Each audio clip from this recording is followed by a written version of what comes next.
membaharui kami ya Tuhan.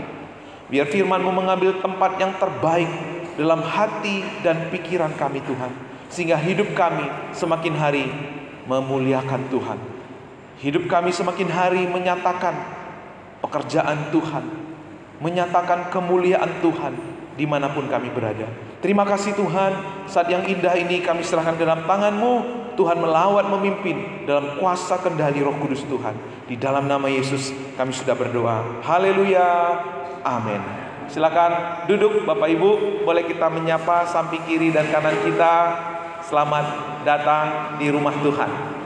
Iya. Puji Tuhan. Ya, kita masuk ke dalam bulan Agustus, mengingatkan kita tentang kemerdekaan bangsa kita, mengingatkan kita tentang bagaimana negara kita dibebaskan dari belenggu-belenggu penjajahan. Dan hari ini kita juga belajar Bapak Ibu bagaimana Injil mengubah kita dari hamba budak dosa menjadi hamba kebenaran. Di beberapa minggu-minggu ini kita dihebohkan dengan seorang politikus namanya Rocky Gerung ya, menghina, membuli pemimpin kita. Tapi saudara, ketika kita orang membuli, orang menjatuhkan, bermaksud apa? Untuk supaya orang itu seperti dirinya, seperti yang ia pikirkan, seperti yang ia inginkan. Itulah dunia. Ketika orang gak sama seperti dia akan menggunakan bulian, menggunakan labeling, melabel, menjatuhkan, mendiskreditkan lawan-lawannya. Saudara dan saya sebagai anak Tuhan, tidak Tuhan panggil untuk mengubah dunia ini dengan cara sistem dunia ini, dengan membuli, mendiskreditkan. Udah, dia nggak seperti kita nggak usah temanin. Kalau dia datang kita mesti pergi gitu ya. Itu cara-cara dunia. Sebenarnya meskipun orang itu akhirnya mengikuti apa yang kita katakan, apa yang kita inginkan, sebenarnya dia nggak berubah. Dia mengikuti apa yang kita inginkan karena dia takut. Seperti yang kita pelajari minggu yang lalu, bagaimana orang Yahudi menuntut orang-orang percaya baru yang bukan Yahudi, menuntut mereka untuk sama seperti diri mereka. Menuntut orang percaya Yunani, orang percaya Romawi supaya mereka disunat. Karena tipikal manusia, sifat dasar manusia kepingin memaksakan keinginannya, kemauannya untuk orang lain. Tapi saudara, sunat itu sebenarnya hanya fisiknya yang berubah. Betul? Tapi hatinya belum tentu berubah. Fisiknya udah pasti berubah, tetapi hatinya tidak berubah. Sama seperti Paulus. Paulus adalah orang Yahudi asli. Dia adalah orang yang disunat. Hukum Taurat dia benar-benar aplikasikan dalam hidupnya. Tetapi apa yang terjadi? Hidup Paulus gak berubah. Hatinya gak berubah. Bahkan dalam perikop ini kita akan belajar tentang Lydia. Ya, bukan Bunda Lydia yang di sana ya. Lydia, orangnya kaya, orangnya juga beribadah di bait Allah, tetapi hatinya kosong, hatinya gak berubah. Saudara, kapan kita akan menjadi orang-orang yang sungguh-sungguh diubahkan? Bukan hanya fisik kita diubahkan, bukan hanya perasaan kita diubahkan, bukan hanya kognitif kita diubahkan, bukan hanya spiritual kita yang diubahkan, tetapi kita diubahkan secara holistik. Diubahkan dari setiap sisi kehidupan kita. Itulah Injil yang kita percayai. Injil, hanya Injil yang bisa mengubah kita. Hanya Injil yang bisa mentransform hidup kita. Bukan hanya casingnya doang, tetapi dari dalam diri kita.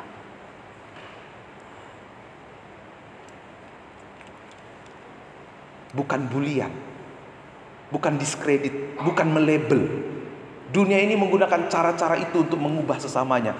Tapi saudara, jangan sampai hal itu masuk ke dalam gereja. Amin. Itu cara-cara dunia. Kita nggak bisa menumbuhkan gereja kita dengan menggunakan strategi cara-cara dunia ini. Caranya harus Tuhan. Caranya apa? The gospel. Lewat Injil kita akan diubah. Bukan dari luar, tapi dari dalam. Kapan gereja kita akan melahirkan murid-murid bagi Kristus? Kapan kita akan melahirkan orang-orang percaya yang tulus ikhlas memuji, menyembah Tuhan? Karena pada prinsipnya hukum alam Bapak Ibu, domba melahirkan apa? Domba. Domba melahirkan domba, manusia melahirkan manusia. Kambing melahirkan kambing. Serigala melahirkan apa Bapak Ibu? Serigala. Nah, maka ada istilah seperti ini. Sebagaimana bapaknya, demikian juga anaknya. Kalau saya perhatikan anak saya, 2 anak saya itu, kalau dia tidur, tidurnya seperti apa? Gini tidurnya. Itu seperti saya. Kalau saya tidur gitu, gini, pasti tangannya ke atas gitu. Seperti bapaknya. Ada istilah buah tidak jatuh, buah yang jatuh tidak jauh dari pohonnya. Kita nggak mungkin bisa, kalau kita rindu melahirkan kekristenan yang tulus, ikhlas, dan murni, kita juga harus sungguh-sungguh memastikan bahwa di gereja kita semua bertumbuh dalam iman yang tulus, ikhlas, dan murni di hadapan Tuhan. Kekristenan rutinitas akan melahirkan kekristenan yang rutinitas juga. Kekristenan yang tradisi akan melahirkan kekristenan yang tradisi juga. Pribadi yang sungut-sungut akan melahirkan orang yang sungut-sungut juga. Pribadi yang gila hormat, Kristen yang gila hormat juga akan melahirkan Kristen yang gila hormat. Kristen yang legalis atau liberalis juga akan melahirkan Kristen yang liberalis dan legalis. Kekristenan yang tomat, Bapak Ibu tahu ya, Kristen tomat ya, kadang tobat, kadang kumat gitu ya, akan melahirkan Kristen yang tomat juga. Kristen KTP atau Kristen kapal selam yang munculnya setahun sekali, tapi bersyukur ya, itu juga luar biasa daripada enggak sama sekali ya. Itu akan melahirkan Kristen yang kapal selam juga. Kristen kerupuk yang semangat awal-awal langsung setelah itu dibiarin aja melempem, juga akan melahirkan kekristenan yang seperti itu. Tidak ada kuasanya. Karena apa? Buah tidak jatuh tidak jauh dari pohonnya. Padahal Bapak Ibu, Tuhan merencang kita untuk apa? Be fruitful and multiply. Tuhan merencang kita dari awal untuk beranak cucu dan bertambah banyak. Mungkin anak kita cuma 1 atau 2, tapi yang Tuhan maksud di sini lewat kita, lewat diri kita lahir orang percaya yang baru. Kita bertambah banyak, berlipat ganda, menduplikasi diri kita. Saya percaya kalau di gereja ini menduplikasi dirinya terus menerus, kita nggak kekurangan tenaga pelayanan. Amin. Pembawa acara tadi Bu Enda menduplikasi dirinya, ada yang lain akan membawa acara dengan lebih baik, dengan lebih luar biasa. Begitu juga dengan pemain musik, begitu juga dengan perancang ya, mengkaderisasi, menduplikasi dirinya. Maka gereja kita tidak akan kekurangan pelayan-pelayan. Terlebih yang utama Bapak Ibu, bagaimana kita menduplikasikan iman kita kepada orang lain. Itulah panggilan Tuhan buat kita. Sebagai gembala melahirkan gembala, sebagai domba-domba Allah melahirkan domba-domba, gitu ya. Gereja kita tidak hanya sekian tahun cuman 1 gitu ya. Seharusnya kalau gereja kita udah 58 tahun ya Bu. 58 tahun anaknya sudah berapa seharusnya Bapak Ibu? Ya sudah banyak ya, minimal 3 lah ya anaknya ya. Itu yang akan terjadi kalau gereja kita melahirkan gereja. Kekristenan hati hamba akan melahirkan kekristenan hati hamba. Penginjil akan melahirkan penginjil-penginjil. Jemaat yang sejuta. Bapak Ibu rindu menjadi jemaat yang sejuta? Sejuta itu apa? Jujur, setia, jujur, dan taat. Akan melahirkan jemaat yang setia, jujur, dan taat. Setia dalam hal segala sesuatu. Dalam keuangan kita setia, jujur, meskipun gak lihat oleh Tuhan dan sesama kita, kita jujur. Maka akan melahirkan jemaat yang demikian. Kita gak bisa bilang kamu harus jujur kepada Tuhan soal keuanganmu, tapi kita sendiri gak jujur gitu. Gak mungkin bisa. Kita sedang hidup dalam kepalsuan. Nah saudara, Paulus dan Silas terus melahirkan jiwa-jiwa baru. Paulus terus melahirkan orang-orang yang menjadi penginjil sama seperti dia. Tito, Titus, Filemon, itu adalah murid-murid daripada Paulus. Kapan itu bisa terjadi? Kapan kita menjadi jemaat yang melahirkan jemaat yang setia, yang sejuta tadi? Kapan kita menjadi domba yang melahirkan domba-domba yang selalu tunduk kepada Sang Gembala? Saat kita memberi hidup kita diubah oleh Injil. Saat kita memberi hidup kita diubah oleh Injil. Paulus dulu bukan dombanya Tuhan. Paulus dulu itu adalah serigala. Makanya orang-orang Kristen dikejar-kejar oleh Paulus, dibunuh, dimasukin ke penjara. Tetapi waktu Paulus bertemu dengan Tuhan, hidupnya berubah. Selama ini Paulus sudah ibadah, sudah disunat, tetapi hidupnya kok sama seperti dunia. Hidupnya kok tidak ada bedanya. Yang selalu hidup dalam kebencian, hidup dalam permusuhan, hidup dalam persaingan. Hidupnya gak berubah, hatinya kosong. Sama juga seperti Lydia. Lydia itu adalah seorang pengusaha, tapi hatinya kosong meskipun dia beribadah. Dia itu diidentifikasi bukan orang Yahudi, tetapi orang Asia, tapi pengusaha kain ungu. Dia seorang yang percaya kepada Allah Yahweh, tetapi hatinya tetap kosong. Uangnya banyak, namanya mungkin dikenal, pedicure, medicure buat dia biasa, nggak susah, mungkin tiap minggu kali, tapi hatinya tetap kosong. Sekarang kita lihat bagaimana kepala penjara juga, hidupnya sudah terjamin oleh negara, hidupnya penuh dengan rutinitas, tetapi hatinya kosong. Tetapi lewat Paulus, mereka semua diubahkan oleh Tuhan. Injillah yang mengubahkan mereka. Yesus datang bukan hanya untuk orang Yahudi, bukan hanya untuk suku Batak, bukan hanya untuk suku Jawa, tetapi untuk semua suku. Tuhan hadir. Tuhan datang bukan hanya untuk gembala yang di padang, bukan hanya datang untuk orang-orang majus, orang-orang yang kaya, tetapi orang yang kaya dari orang yang miskin sekalipun, Tuhan datang. Tuhan tidak pernah pandang bulu. Amin. Dia datang untuk semua kita, dan dia sanggup mengubah siapa saja. Jangan pernah kita bilang, Pak, dia nggak mungkin bisa diubah Tuhan, Pak. Kita nggak usah mendoakan dia lah, nggak usah lah nginjil-nginjilin sama dia. Dia tuh udah keras hatinya, Pak, udah keras. Paulus sekalipun yang begitu kejam, Paulus sekalipun yang tidak ada yang mengira bakalan menjadi hamba Tuhan, bisa diubah oleh Tuhan. Karena itu saudara, mungkin saudara pernah berdoa untuk seseorang, saudara mulai putus asa dan merasa nggak mungkin orang itu diubah Tuhan. Teruslah berdoa untuk mereka. Amin. Teruslah. Karena apa? Tradisi dunia tidak bisa mengubah. Sunat tidak pernah bisa mengubah. Kalau orang itu tidak diubah oleh Injil, apa yang akan mengubah mereka? Dunia ini yang akan mengubah mereka.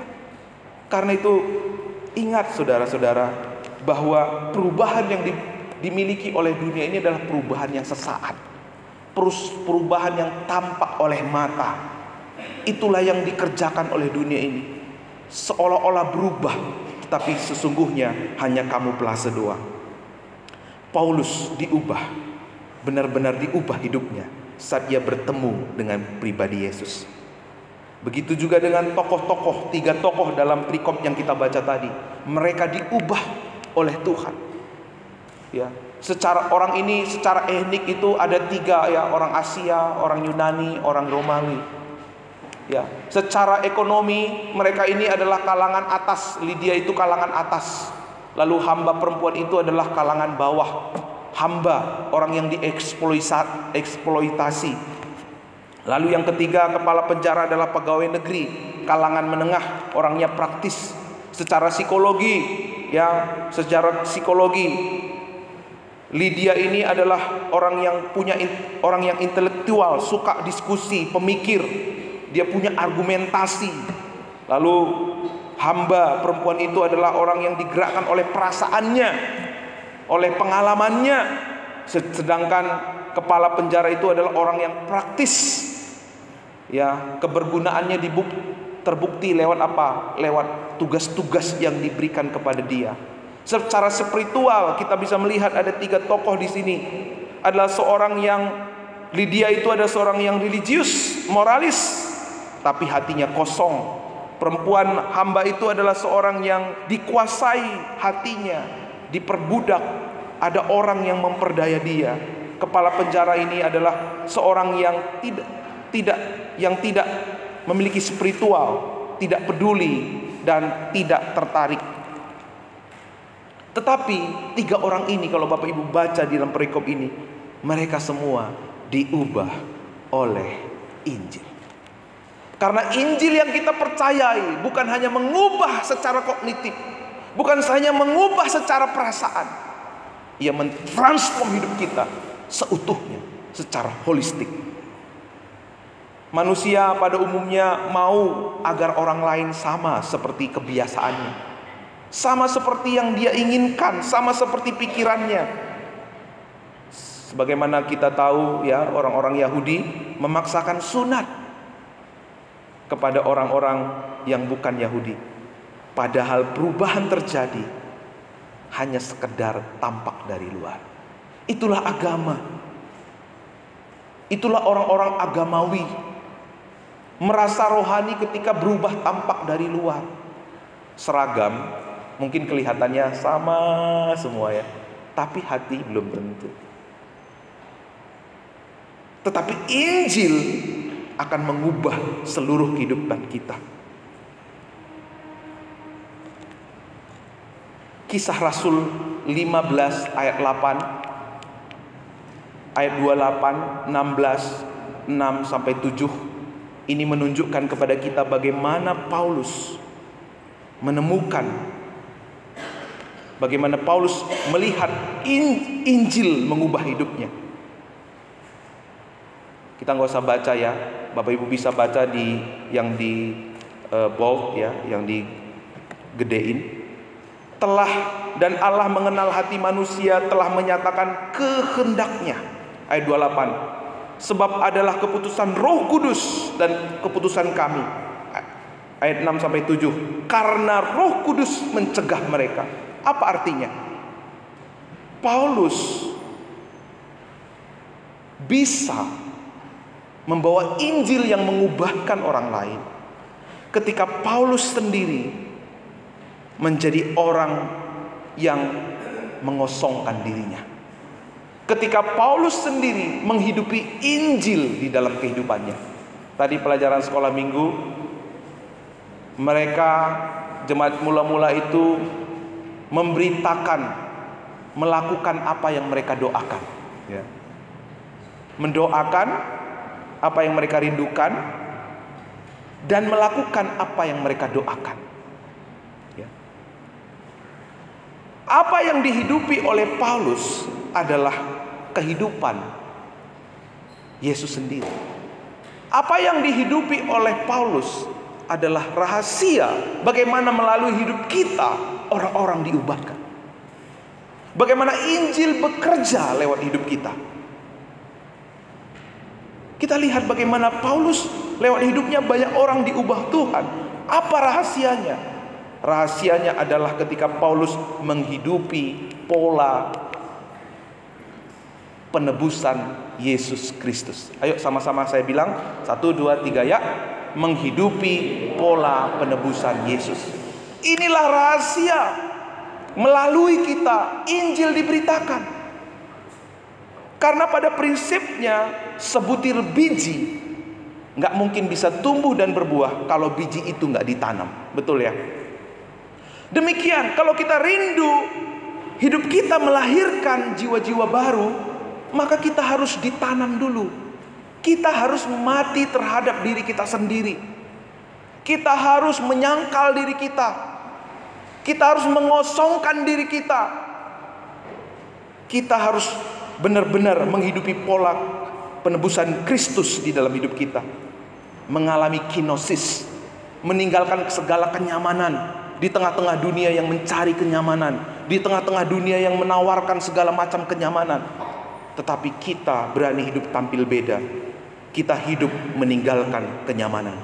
Kita berani menyangkal diri kita. Kita berani mengosongkan diri kita. Selalu mau dipimpin oleh Roh Kudus. Apa yang Roh Kudus mau, itu yang kita hidupi. Bukan lagi apa kata orang, bukan lagi sungkan, bukan lagi gak enakan sama orang, tetapi apa yang Roh Kudus katakan, itu yang kita hidupi. Sekalipun kita dibenci, sekalipun kita ditolak, sekalipun kita dimusuhin, karena ini yang Tuhan taruh dalam hati kita, kita melakukannya di dalam hidup kita. Menghidupi pola penebusan Yesus Kristus. Kalau Kristus hidup dalam diri kita, maka Dia akan bekerja mengubah banyak hati, mengubah banyak orang lewat kita yang sederhana. Di dalam Kisah Rasul 16 ayat 22 sampai 24, juga orang banyak bangkit menentang mereka. Lalu pembesar-pembesar kota itu menyuruh mengoyakkan pakaian dari tubuh mereka dan mendera mereka. Setelah mereka berkali-kali didera, mereka dilemparkan ke dalam penjara. Kepala penjara diperintahkan untuk menjaga mereka dengan sungguh-sungguh. Sesuai dengan perintah itu, kepala penjara memasukkan mereka ke ruang penjara yang paling tengah dan membelenggu kaki mereka dengan pasung yang kuat. Paulus dan Silas adalah orang yang melepas haknya, rela melepas haknya, rela dibelenggu karena pemberitaan Injil. Paulus dan Silas adalah orang yang mengosongkan dirinya. Kita tahu Paulus itu adalah warga negara Rom. Hidupnya udah terjamin, nggak pun dia melakukan apa-apa, hidupnya udah terjamin oleh Roma. Dia sebenarnya bisa memilih dalam hidupnya, nggak usahlah repot-repot memberitakan Injil, udah diem saja, yang penting kan nikmati hidup. Paulus sebenarnya bisa melakukan hal itu. Tetapi Paulus adalah orang yang sudah mengalami Injil, sehingga Injil itu nyata lewat doa dan perbuatannya. Bukan hanya angan-angan, bukan hanya cita-cita, bukan hanya slogan, tetapi sungguh-sungguh nyata di dalam perbuatannya. Kenapa kita menginjili? Karena sesungguhnya Bapak Ibu, lewat penginjilan kita sudah sedang tahu apakah kita sudah mengalami Injil dalam hidup kita, atau hanya Injil itu kata orang. Atau hanya Injil itu karena nggak gimana lagi Pak, saya kan orang Kristen Pak, gimana lagi kalau nggak ke gereja ya nggak enak lah, nanti apa kata orang gitu ya. Bukan itu. Injil itu akan nyata lewat perbuatan kita.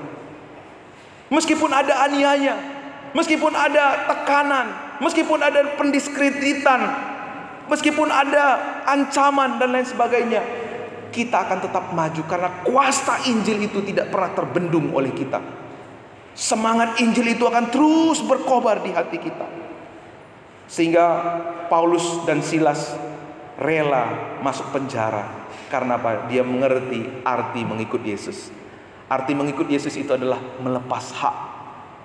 Arti mengikut Yesus itu mengosongkan diri, menanggalkan keakuan kita, menanggalkan keegoisan kita. Dan pada waktu itulah Paulus menjadi orang yang rela dibelenggu tetapi tidak terbelenggu. Pada waktu itulah Paulus dan Silas menjadi orang yang memang dianiaya tetapi tidak pernah teraniaya. Paulus dan Silas menjadi orang yang dihina, direndahkan tetapi tidak menjadi orang yang terhina. Dia dimiskinkan tetapi tidak pernah kekurangan. Dia jatuhkan tetapi dia bisa tetap tegak berdiri. Dia direndahkan, dihina, tetapi dia tetap hidup dalam penghargaan dan kemuliaan Tuhan. Ia meninggalkan statusnya sebagai orang Rom, terhormat, terpelihara, punya kuasa dalam pemerintahan. Tapi sebaliknya, Paulus mau didera, dipenjara, dibelenggu tanpa hukuman yang jelas. Itulah Injil. Injil telah mengubah seluruh hidup Paulus. Maka melalui Paulus pun Injil itu telah mengubah banyak orang, termasuk Lydia, termasuk hamba perempuan, dan juga kepala penjara dan seisi rumahnya. Injil begitu berkuasa. Karena itu saudara, mari kita ingat kebenaran firman ini ya, untuk kita menjadi orang yang selalu melepas hak kita. Dan kepada orang-orang yang hendak mengadukan engkau karena menginginkan bajumu, serahkan juga jubahmu. Dan siapapun yang memaksa engkau berjalan sejauh 1 mil, berjalanlah bersama dia sejauh 2 mil. Berilah kepada orang meminta kepadamu, dan jangan menolak orang yang meminjam daripadamu. Kita belajar menjadi orang yang melepas hak. Kita punya hak membalas, kita punya hak untuk menuntut, tetapi saya lepaskan semua demi Kristus. Kalau kita mengerti soal prinsip melepas hak, saudara, kita akan melayani dengan hati hamba. Amin. Jangankan hanya pendapat atau ide kita yang ditolak, walaupun hak kita sekalipun dirampas, tidak membuat kita undur dalam pelayanan, undur dalam mengiring Tuhan. Bagaimana Injil bisa mengubah kita? Paulus melihat bagaimana Injil begitu powerful dalam hidupnya. Fisiknya memang terbelenggu, tetapi roh penyembahannya tidak pernah terbelenggu.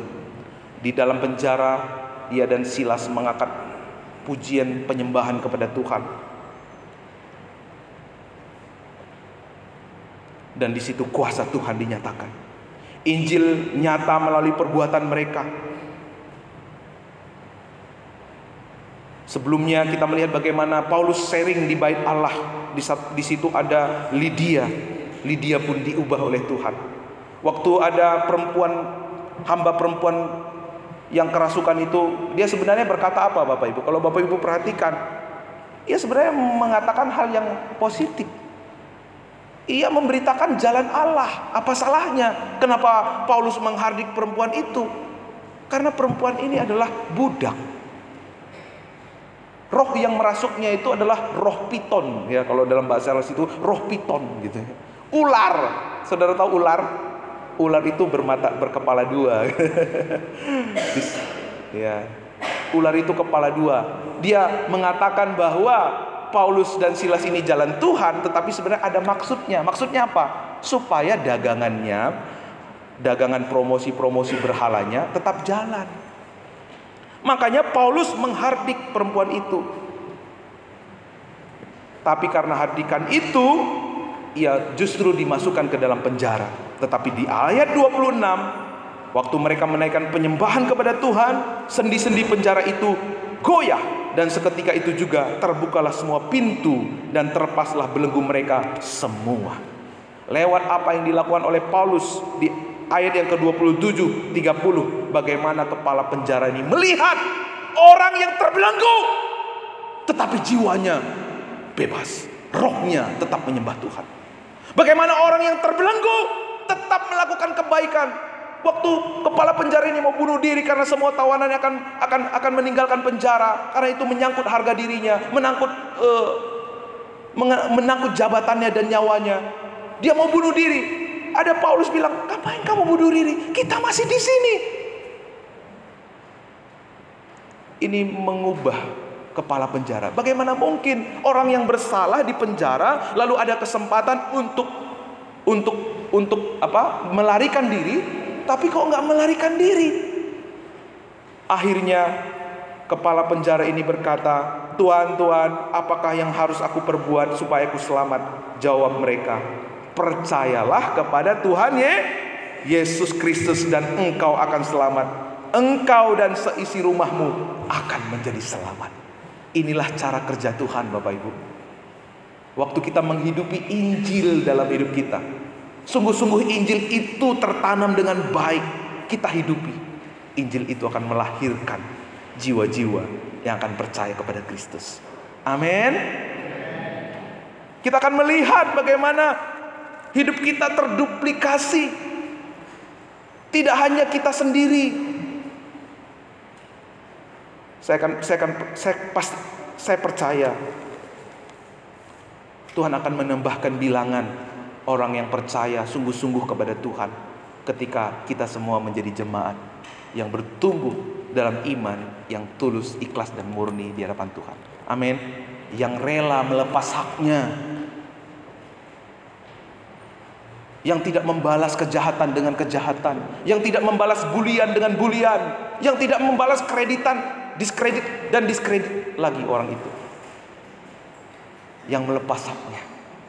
Amin. Kalau ada yang minta jubahmu, bajumu, kasih juga jubahmu. Kalau ada yang menuntut kamu berjalan 1 mil, berjalan 2 mil sama dia. Bukan menuntut gitu ya Bapak Ibu. Beberapa bulan yang lalu kami itu sering didatangin oleh jemaat yang kami layani beberapa tahun yang lalu. Lalu salah seorang ibu memeluk saya. Dia mukanya sambil berkaca-kaca. Lalu dia bilang, "Pak Pendeta, saya minta maaf ya." "Apa Bu? Apa yang minta maaf?" "Dulu saya melayani Bapak, suka menentang Bapak, suka kita berargumentasi. Aku minta maaf ya Pak." Gak ada yang perlu dimaafkan Bu. Kita semua belajar. Kalau saya dulu misalnya menjatuhkan dia, mendiskreditkan dia, melabel dia, apa yang terjadi? Mungkin dia gak jadi pelayan Tuhan sampai sekarang. Mungkin dia gak akan datang ke rumah saya sampai sekarang. Saudara, itu cara kita untuk mengubah dunia. Amin. Bukan mendiskreditkan, bukan melawan, bukan menjatuhkan, bukan mempolitikus seperti Rocky Gerung tadi. Apa bedanya kalau kita dengan Rocky Gerung kalau di gereja ada politikus yang suka memperintil-perintil? Gak ada ubahnya, saudara. Saudara dipanggil bukan untuk sama seperti dunia ini, tapi untuk kita mentransform dunia ini secara holistik.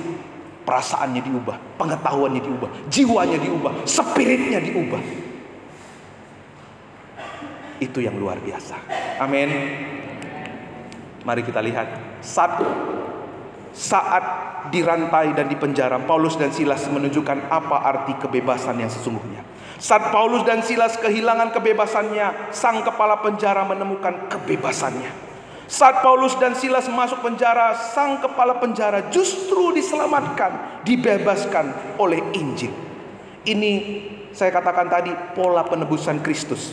Seperti yang dikatakan di dalam Yesaya, dia dianiaya, tetapi dia dibiarkan diri tertindas. Dia tidak membuka mulutnya seperti anak domba yang dibawa ke pembantaian, seperti induk domba yang keluh di depan orang-orang yang menggunting bulunya. Ia tidak membuka mulutnya sesudah ia penahanan dan penghukuman ia terambil, dan tentang nasibnya siapakah yang memungkirinya.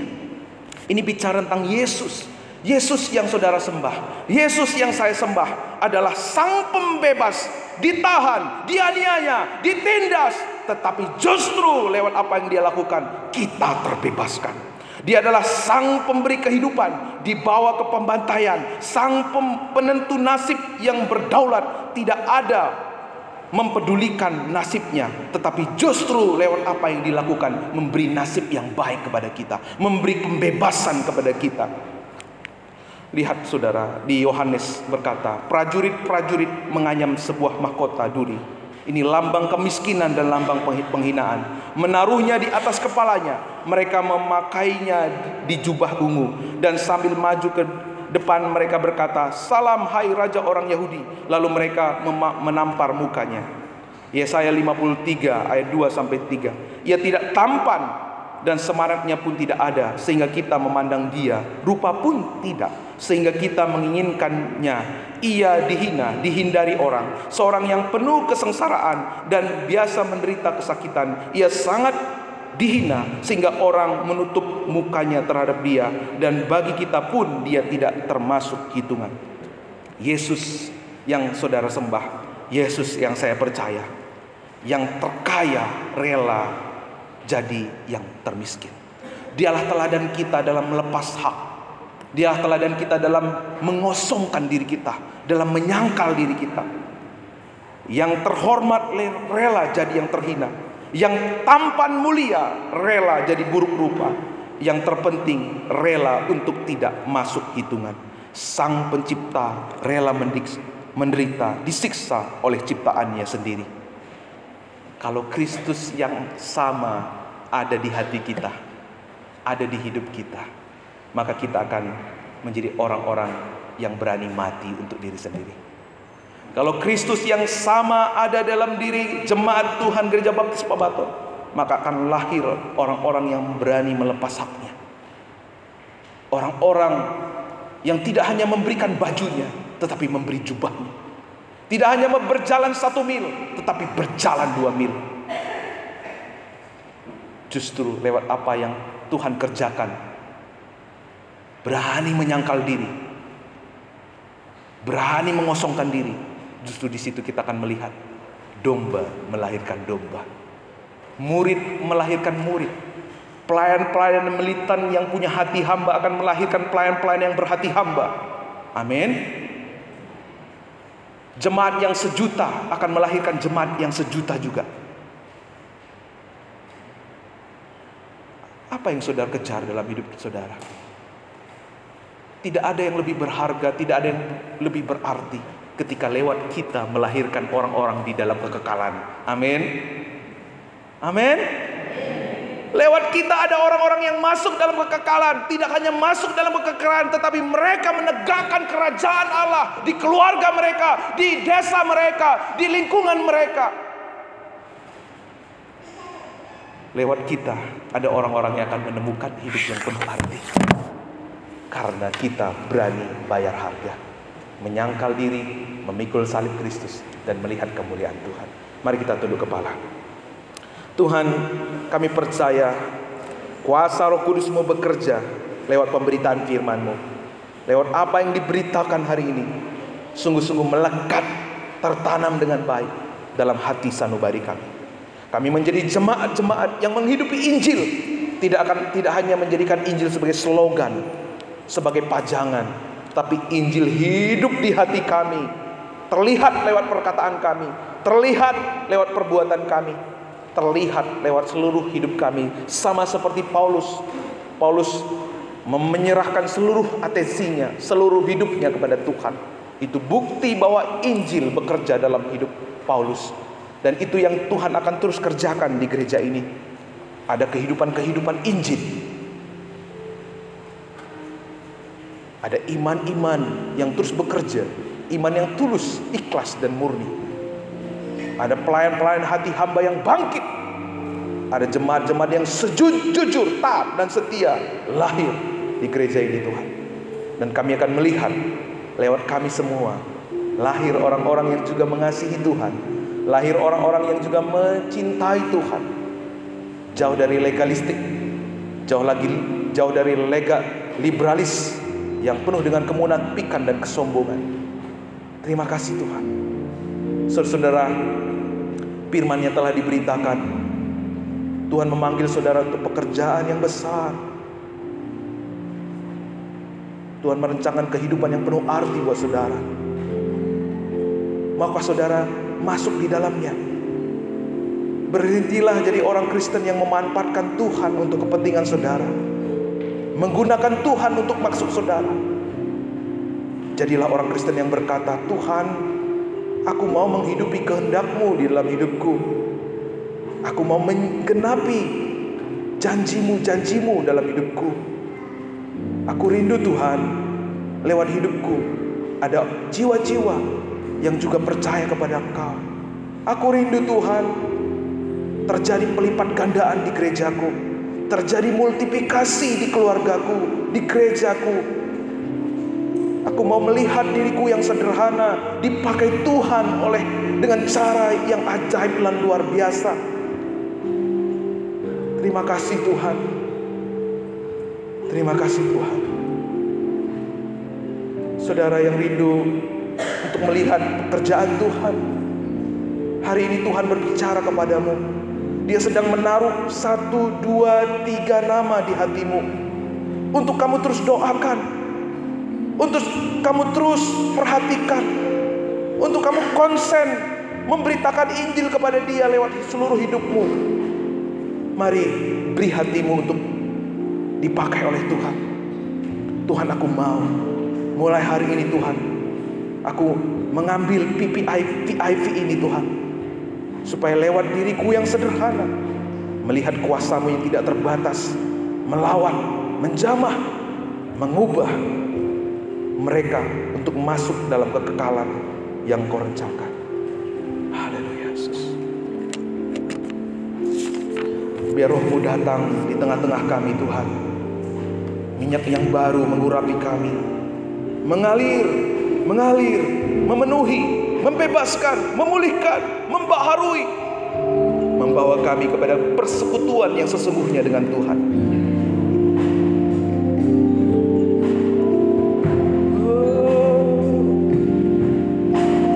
Datang Roh Kudus, Kau rindu dengan minyak yang baru urapiku, mengalir penuhiku, mengalir pulihkan, urapan-Mu bebaskan hidupku. Dan Roh Kudus, Kau rindu, amin, dengan minyak yang baru urapiku, mengalir penuh, mengalir urapi, kuasa-Mu bebaskan hidup. Saya sebut Bapak Ibu bangkit berdiri, katakan, aku yang ku rindu bersekutu denganmu, bawaku lebih lagi tinggal di dalammu, nikmati hadiratmu, jamalah seluruh hidupku, kuasa-Mu mengubah hidupku. Jadikan dengan segenap hati, rindukan Roh-Nya bekerja lebih lagi dalam hidupmu. Datang Roh Kudus, datang Roh Kudus, Kau rindu dengan minyak yang baru urapiku, haleluya, mengalir penuhiku, mengalir pulihkan, yes, kuasa-Mu bebaskan hidupku. Oh, aku rindu bersekutu dengan, bawa kami Tuhan, amin, mencari hadirat-Mu, menikmati hadirat-Mu, jamalah seluruh hidupku, kuasa-Mu pulihkan hidupku.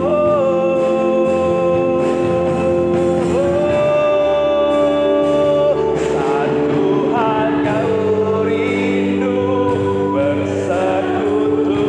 Benar Tuhan, ini kerinduan kami Bapa. Yes. Mendengar hadirat-Mu, menikmati hadirat-Mu, jamalah seluruh hidupku, kuasa-Mu mengubah. Jemaat sendiri saja bernyanyi refnya. Amin. Kau mendengar setiap kerinduan jemaat-Mu di tempat ini ya Tuhan. Bawa Tuhan, tinggal di hadirat-Mu ya Bapa. Haleluya. Jamalah seluruh hidupku,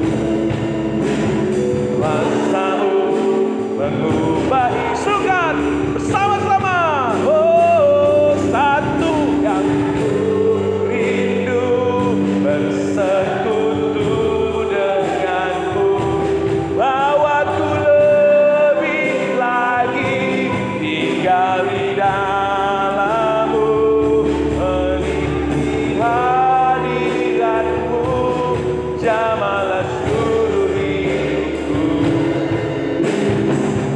Kuasamu mengubah hidupku, kuasamu mengubah hidupku, kuasamu mengubah hidupku, kuasamu mengubah hidupku. Hamba-Mu selesai berkata-kata, ya Tuhan,